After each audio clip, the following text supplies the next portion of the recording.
Bismillahirrahmanirrahim. Assalamualaikum warahmatullahi wabarakatuh.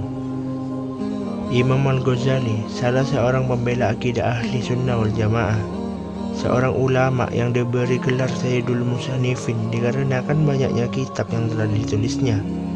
Ia diberi gelar sebagai Hujjatul Islam atau pembela Islam karena beliau memang seorang ulama yang gigih dalam memberikan argumentasi. Selain itu, ia dikenal sebagai ulama sufi yang menganjurkan kesucian hati, tazkiyatun nufus. Kepribadian beliau dalam hal ini bisa dibaca melalui karya-karya tasawuf. Namun terlepas dari kealiman dan kearifan beliau dalam hal ilmu hati, ternyata yang menjadikan beliau mendapat ridha Allah bukan karena dalamnya ilmu beliau atau sederet karya maupun mujahadah ibadahnya, akan tetapi membuat Allah ridha padanya adalah. Namun sebelum lanjut, alangkah baiknya tekan tombol like, comment, and subscribe terlebih dahulu agar kami lebih semangat lagi membuat konten-konten kebaikan seperti ini. Jika sudah, langsung saja ke ceritanya.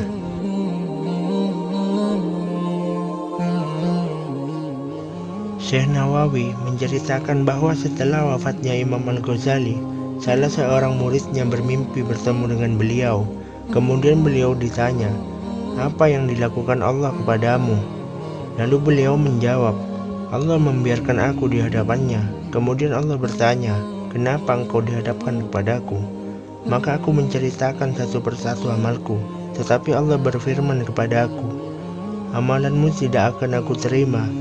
Sesungguhnya aku hanya menerima amalmu yang pada suatu hari seekor lalat hinggap di atas tintamu dan menyedot tinta yang ada pada penamu, serta engkau membiarkannya karena kasihan terhadap lalat itu."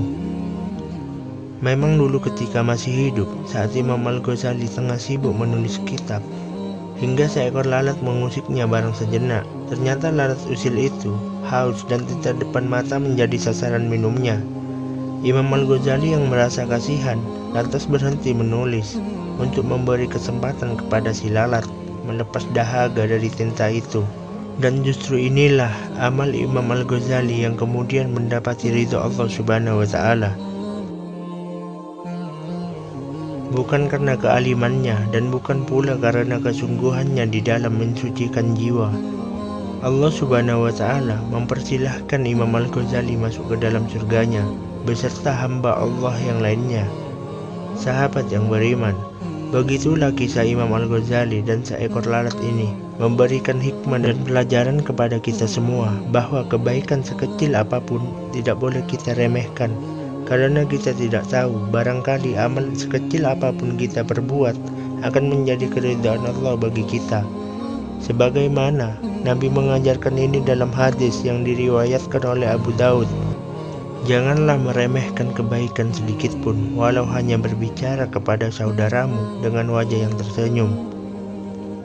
Sebaliknya, sekecil apapun keburukan yang kita lakukan, tidak boleh kita anggap remeh, karena bisa jadi keburukan kecil itulah yang justru mengundang datangnya murka Allah. Janganlah engkau melihat sekecil maksiat itu, namun perhatikan kepada siapa engkau bermaksiat.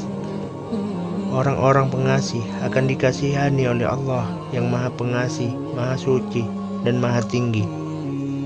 Maka sayangilah makhluk-makhluk Allah yang berada di muka bumi ini. Niscaya orang yang berada di langit, yakni para malaikat, akan mengasihimu. Wallahu a'lam bishawab. Wassalamualaikum warahmatullahi wabarakatuh.